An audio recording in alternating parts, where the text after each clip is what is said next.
Welcome to the 1600 Sessions, a podcast presented by the White House Historical Association. In each episode, White House Historical Association President Stuart McLaurin interviews luminaries, historians, and eyewitnesses to history about America's most famous residence and office, the White House. We open the doors to 1600 Pennsylvania Avenue because it's not only the President's house, it's the people's house. In this episode, we're talking about presidential portraits. We learn the stories behind some of the most famous images of our presidents and first ladies, and the equally interesting stories of the artists who created them. The always vivacious Alice Roosevelt Longworth, Teddy Roosevelt's daughter, when she saw Taft's portrait, she said, "But it makes you look pudgy." And he said, "But I am pudgy." Stuart McLaurin interviews art historian William Klaus and former curator of the White House, Betty Monkman, about presidential portraits and how they found their way into the White House throughout its history. Welcome to the 1600 Sessions. I'm Stuart McLaurin, president of the White House Historical Association. We're here today at the association's offices overlooking historic Lafayette Square and the White House, and we're talking today about presidential portraits. Now, portraits were the way that early Americans became familiar with their presidents, and they're the way that we know our early presidents today. But commissioning official portraits and displaying them at the White House was not always a tradition, and collecting First Ladies' portraits happened more recently in White House history. We're talking now with art historian William Klaus and Betty Monkman. Betty began working in the White House in 1967 in the curator's office and was chief curator from 1997 until her retirement in 2002. Betty wrote The White House, Its Historic Furnishings and First Families, published by the White House Historical Association in 2000 and updated in 2014. Bill actually wrote the book titled Art in the White House, which was published by the White House Historical Association and is being updated and will be out in a revised version later this year, we're excited to say. And Bill served on the Committee for the Preservation of the White House from President George H.W. Bush through President George W. Bush. Thank you very much for joining us, Betty. Thank you very much. It's nice to be here. Thanks for joining us, Bill. It's my pleasure, Stuart. Thank you. Let's start with perhaps the most famous, most iconic portrait that is in the White House collection of our former presidents, and that's the full-length portrait of George Washington that hangs in the East Room, and it's been in the White House virtually since day one when the Adams moved in. Can you tell us how it became such an important part of the collection and the significance of that particular painter, Gilbert Stuart? When the time came for the government to move permanently to the new federal city of Washington from Philadelphia, it was felt important by Congress to have a representation of the founding president. And so they purchased this very large, full-length portrait of Washington. It came to Washington in the fall of 1800 and was stored in the basement, actually, of the Treasury Department for a while. But then when the Adams moved into the White House in November, a few months later, it was placed in the president's house, not called the White House at that time. Gilbert Stuart was clearly popular among the early presidents. Was it a thing to have your portrait done by Gilbert Stuart? Yes, it was, and most people were anxious to do it, but George Washington was never anxious to have his portrait made. He sat for his portrait often, he had to, but he didn't like to. The full-length portrait is just jammed with symbolism. He stands in front of a chair which has the presidential seal on. He is in civilian clothes. He's the president, but he still has his sword of command in his left hand, sheathed. He is standing with an oratorical sort of gesture as though he's addressing Congress, which in fact it probably does allude to. The biggest symbol of all is the one we might misread. Oh, we see it, but we might oversimplify it. There is behind him and behind columns a rainbow back there. And the rainbow is striking and covers a lot of the background sky which is seen. That rainbow is not just what we, as we might say, the rainbow of hope. No, that is the rainbow taken from Genesis after the flood. And after the flood subsides, and the Lord speaking directly says, I will never again bring down such destruction on the earth. It's a covenant. It's God's covenant with mankind. And that symbol resonates right through the founding of the Republic and then resurfaces in the Civil War, a time of great troubles. It is one of these recurring symbols in our painted history that people understood instantly. We talked about that the Gilbert Stuart painting of George Washington has been in the White House almost the entire time that the White House has been open. Betty, tell us about the times that it wasn't. Well, I think the most dramatic time, of course, was during the War of 1812. In 1814, the British came up the Chesapeake Bay and the Potomac River to invade the city of Washington. President Madison had left the city. Dolly Madison was still in the White House. As she heard about the British getting closer and closer to the city, she needed to save the cabinet papers that were in the president's house, and she felt it very important that this symbol of the city and symbol of the government be saved. She instructed what staff was there, including Paul Jennings, who was a valet, to cut the frame of the painting. It was hanging over the mantel in the state dining room at that time. They kept a canvas on its stretcher, and they loaded the painting in an open cart and took it out of Washington into the Virginia countryside. So it survived. It was kept in storage for years until the house was rebuilt, because the British did invade, set fire to the house and everything else that was in it. So this George Washington painting by Stuart is one of the very, very few objects that survived that fire. There was the talented Peale family of Philadelphia. The father, Charles Wilson Peale, was famous for his portraits of Washington, and his son, Rembrandt Peale, was known for his Jefferson portrait. Rembrandt Peale is seen at his best is the White House portrait of Thomas Jefferson. I think that the portrait is unparalleled in one respect at least. He knew that he was painting it as the portrait of Jefferson in his first term. It was painted beforehand, but it was meant to announce that presidency, because they made a whole series of prints of it, a large number of prints, which were sold and distributed widely, so everybody knew that image. It was reproduced. They didn't see the original portrait. The face is one of complete calmness and reason, and this comes during, actually, when it was painted, one of the most awful political campaigns in our history, right at the beginning. It's the first partisan clash. And it was only Jefferson that could calm that, and he did in his first inaugural address. And it is a truly great portrait and a great political document in the best sense of the word. Betty, there was a large gap in portraits for the early presidents in the White House collection. And why is that? Well, many of them were commissioned either by friends or by themselves. The Madisons, for instance, owned Gilbert Stuart portraits of themselves. Jefferson was painted by several artists, as was Monroe as well. In fact, one artist, Samuel F.B. Morris, actually came to the White House and painted James Monroe in the White House. So they were commissioned by various people, and there was no money that the government supplied at that time to pay these artists for commissioning a portrait. And that became important as time went on. These congressional committees had to approve appropriations for paying these artists. And that's still the case today in terms of private funding to pay for the President and First Lady's portraits. Private funding today through the White House Historical Association. But of course, these were public funds, the Congress. And it was sort of very haphazard. I mean, it depended on whether there were paintings available or someone advocated for a certain artist, whether the sitters wanted to sit for the portrait at the time. That's always an issue. But I would say through the early 20th century, most of the funds came from Congress. When did the White House begin to actively collect presidential portraits? I know in your role as curator, you had responsibility for the entire White House collection, and central to that would be these presidential and First Lady portraits. Betty, when did that become something that the White House actively did? I would say in terms of having a consistent policy, it began in the early 1960s under Mrs. Kennedy, under Jacqueline Kennedy, when the goal was to get life portraits of the presidents and first ladies And that has continued up to the present time. Some first ladies, for instance, never sat, as far as we know, sat for a portrait. They don't exist.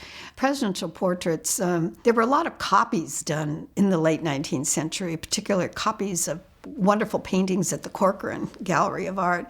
And it was a goal at that time to replace those not always so well painted portraits with good life portraits.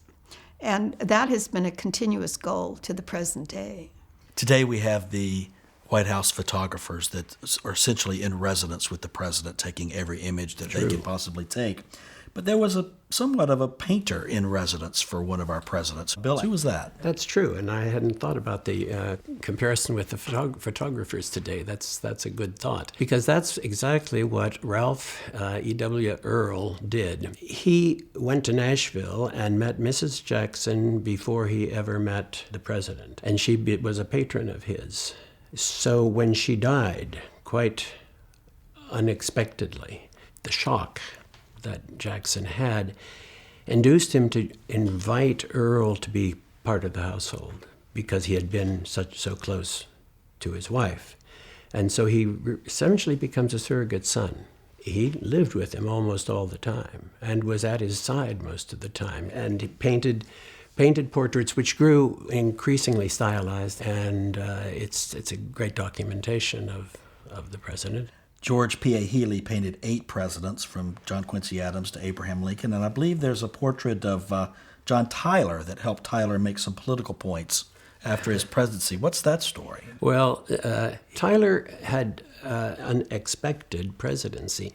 He succeeded Harrison, who died after a very short but strong illness, leaving Tyler. People in general, they would refer to him as his accidency. That was partly a play on the fact that he had rather an imperial air about him. As you can see in the portrait by Healy, he gives him that eagle-like profile and a wonderful, calm, strong, ruling pose almost. He had to, because Tyler had really shown his unexpected strength. Now, when you see this seated portrait, you also see a table, as so often happens. And as in the Washington portrait, you find lots of papers and so forth on it. He's not reading anything, but he certainly left things for us to read. And for me, it was a great revelation in how one sees paintings. And I just was looking at it one day. Now, Tyler holds a newspaper, but it's in his left hand. It's all crumpled up. I mean, as if you picked the newspaper up and crumpled it intentionally, and there it hangs. But I'd never really looked at that. That was a kind of abstraction to me, that paper. Well, I turned my head upside down, and of course it had a masthead, and it was the National Intelligencer. The Intelligencer was the equivalent of the Congressional Record then. It was that important. The only thing was that the editors were supporters of Clay, who still wanted to be president. And they finally tipped their hand in print. He read that pro-Clay article, and he went crumple, crumple, crumple, crumple with the newspaper. And we even have his own words, that a man can only tolerate so much. I think there's no doubt why it's there and what it means, but it activates the whole painting in a way that is entirely new in American portraiture, certainly. One of the most prominent places in the White House for a portrait artist's work to hang is above the mantel in the state dining room. And there's the painting, Healy's painting of Abraham Lincoln. Tell us the significance of that particular painting of Lincoln by Healy. I think he painted many. He did, and he began painting them before Lincoln was in the White House. He had become close to Lincoln, and so he had the opportunity. And when Lincoln was in the White House, Healy was able to attend some cabinet meetings. And what he always observed is that the president listened to everything that was said by all of his advisors before he thought about it and summarized or offered an opinion, but always listened first. Healy noticed the president liked to sit with his hand under his chin, supporting his head, often with a leg crossed, but it's the hand and chin that are key to that, of course. What you have here is the same pose, but without the listeners. The White House also owns a painting called The Peacemakers, in which Lincoln listens to his generals, the same pose. But there he is listening specifically to them. Here, other voices, other rooms. He's listening to something else. And this painting is one of the most moving images because of the insight that he had, and how he could take an image from a literal sense and turn it into something else, something more memorable. After Lincoln's assassination, Congress decided to have a competition for an artist to paint an official portrait. And President Grant was then in office, and he was to make the decision. Well, he picked a portrait that's now in White House storage, and it's been there practically ever since. It's a huge painting, at least 9 feet tall. It was by William Cogswell, just not a very good likeness of Lincoln. So since the Healy portrait didn't win the competition, his son, his only surviving son, Robert Todd Lincoln, bought it and kept it. And then after he and his wife both died in the 1930s, they left it in their will to the White House. And President Franklin Roosevelt accepted it. And he was the one who placed it over the mantel in the state dining room, where it has been practically ever since.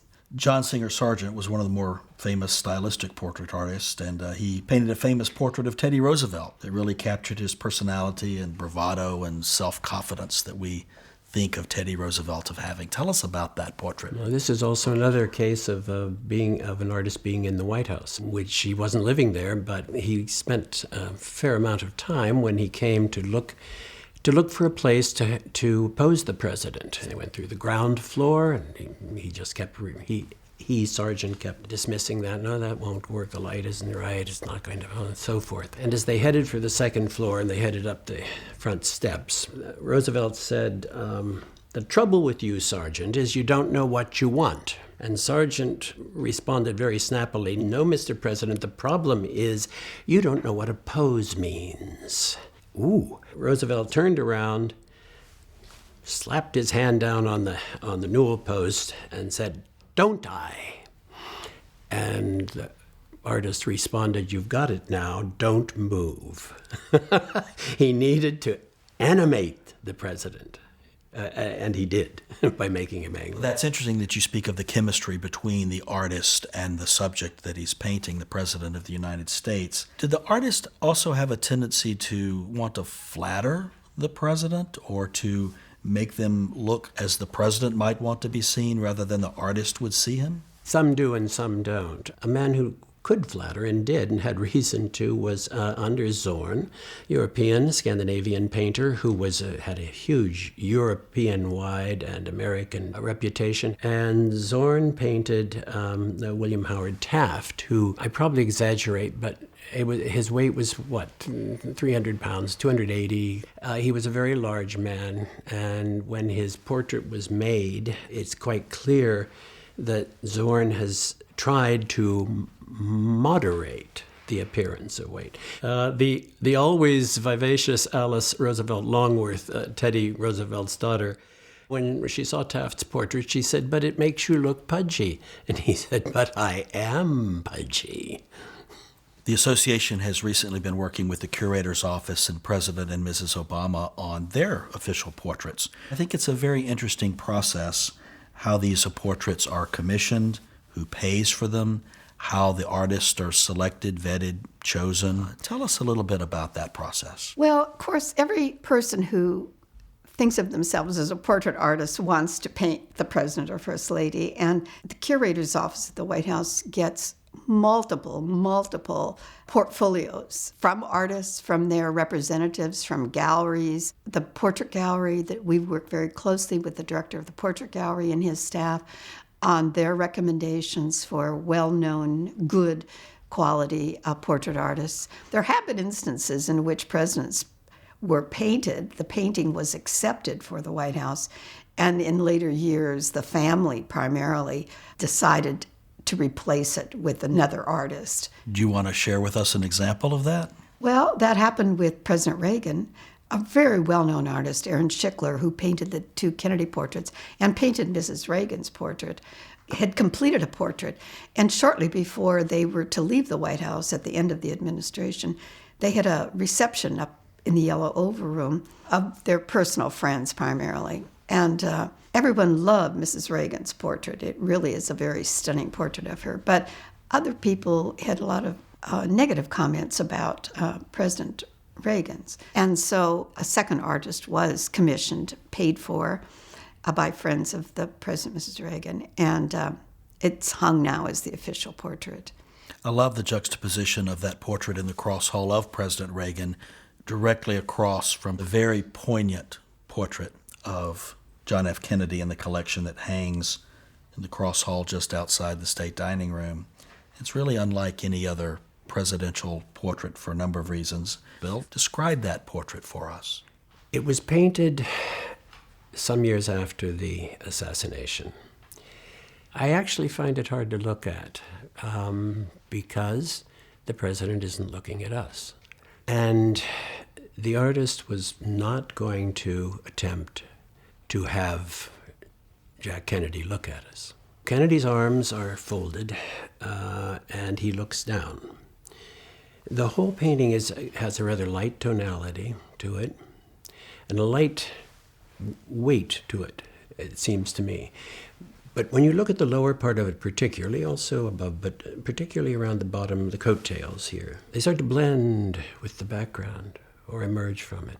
In other words, the whole movement between figure and ground is fluid. He's not there. It is very moving. It is very moving. When did the portraits of the First Ladies come about? When did that become a more common thing to do?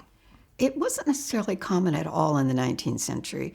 The First Lady who took an interest in First Lady's portraits was Julia Gardner Tyler, the second wife of President Tyler, and in particular her own portrait, which was painted in the 1840s. She contacted the White House, President Johnson, and sent as a gift a portrait of herself. And that was the First Lady portrait to come into the collection. And then it wasn't until the late 1870s under Lucy Webb Hayes, she and her husband, both Rutherford B. Hayes, took an interest in the art in the White House, what there was of the art of the White House. They actually commissioned some of those later 19th century copies of Madison and Monroe and Jefferson that are now in storage.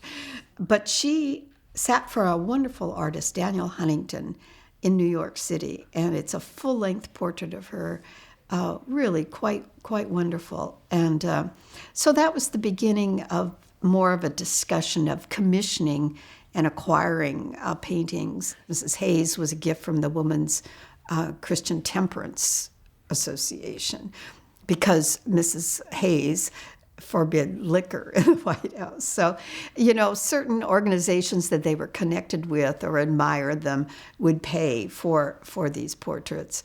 Congress never appropriated funds for a First Lady portrait. So it was really until the White House Historical Association had some guaranteed money to acquire or to commission these portraits. Our friend Gilbert Stuart painted two First Ladies who couldn't be more different. Dolly Madison and Louisa Adams, John Quincy Adams' wife. Bill, tell us a little bit about that dynamic. The two portraits are equally admirable, and they could not be more different.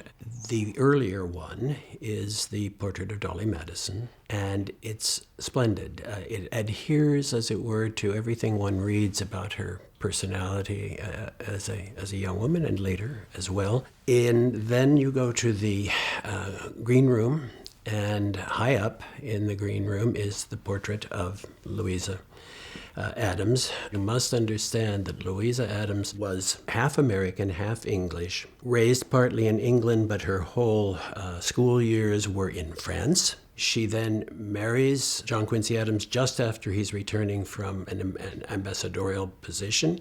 But the portrait of his wife, it takes your breath away because it's so sad, it's so inward. It's just not something you expect. When it went to exhibition in Boston, she writes a letter to her children. I saw my picture at the exhibition. Nobody likes it, and Stuart is quite vexed. And then she says, it looks very much as I looked. Well, that takes you back, doesn't it? she understood the painting perfectly. And to see it makes you wonder what the White House can do to first ladies as well as presidents. The pressure, the constant. She didn't even want to be in America, much less in the White House. Did first ladies ever have a suggestion about how their portraits should be hung or some special prominence they should be given?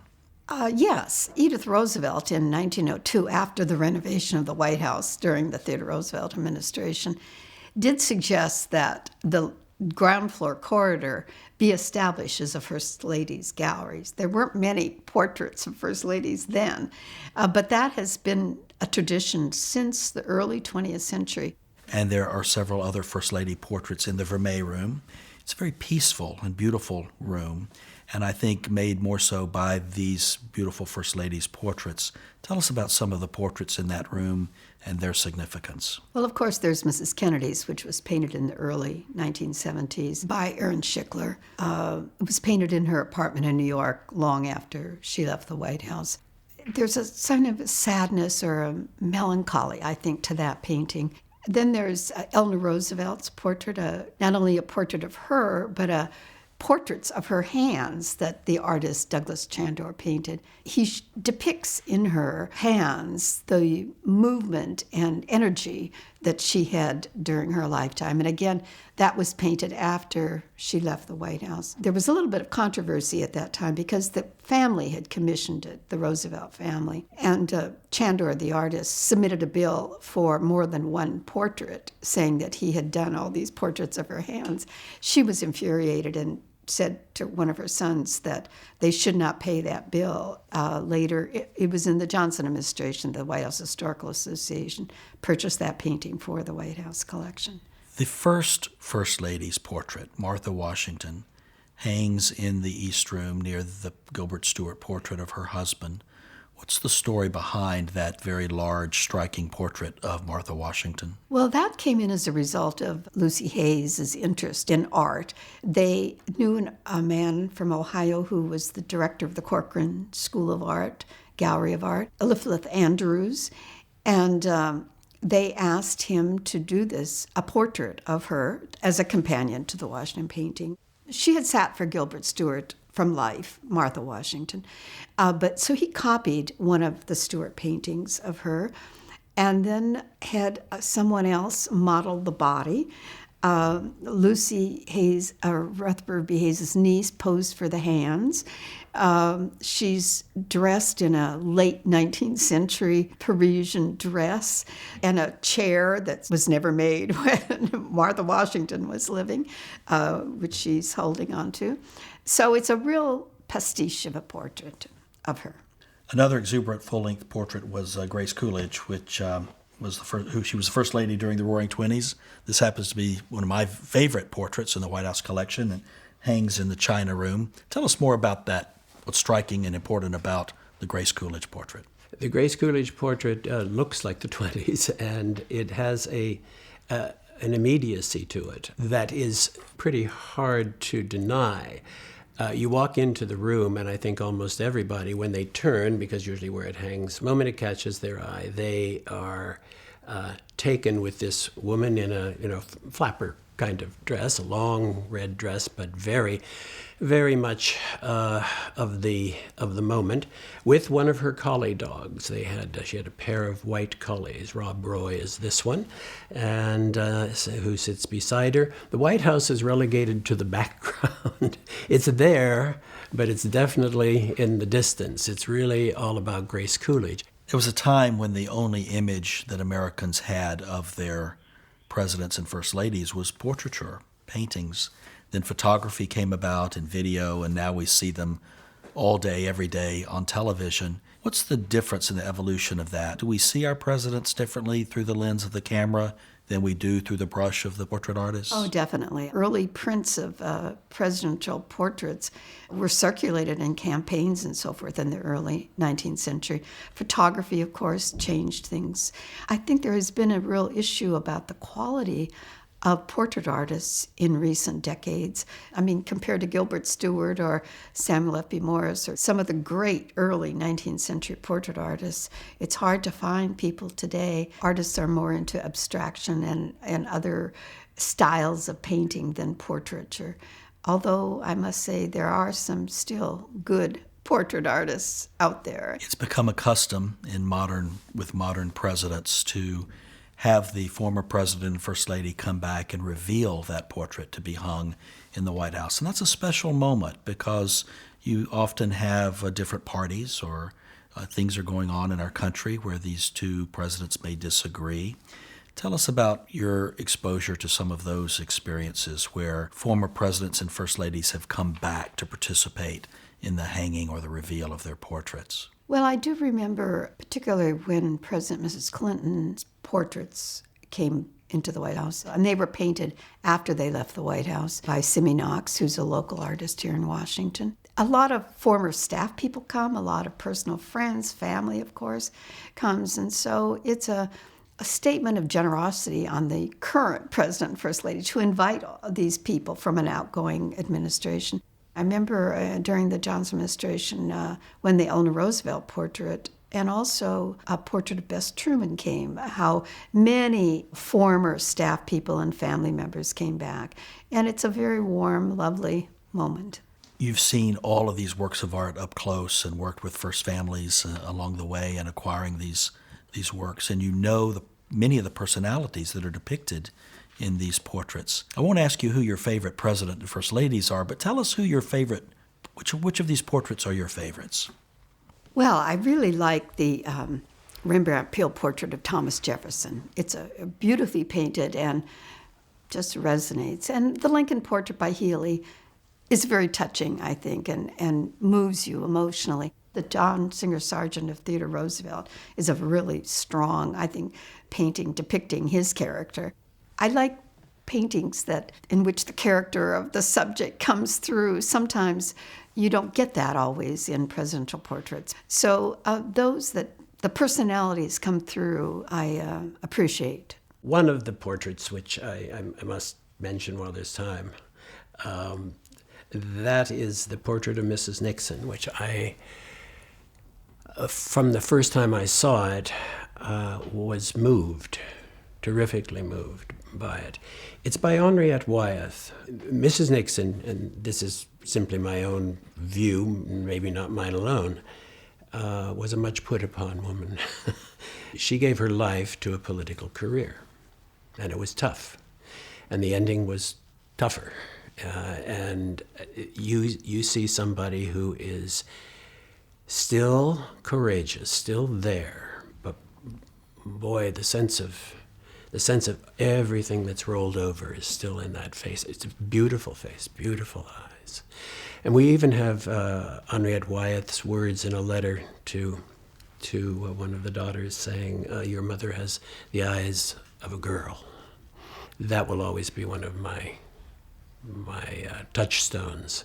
Thank you, Betty, and thank you, Bill, for joining us today and describing the artist and the imagery behind some of the most famous portraits of our presidents and first ladies. And thank you for your service to the White House and your deep interest and expertise on White House portraiture and art in the White House. Well, thank you. Thank you, Stuart. It's always a pleasure. Those who are listening to us today don't have to wait for our next podcast or the next book to come out.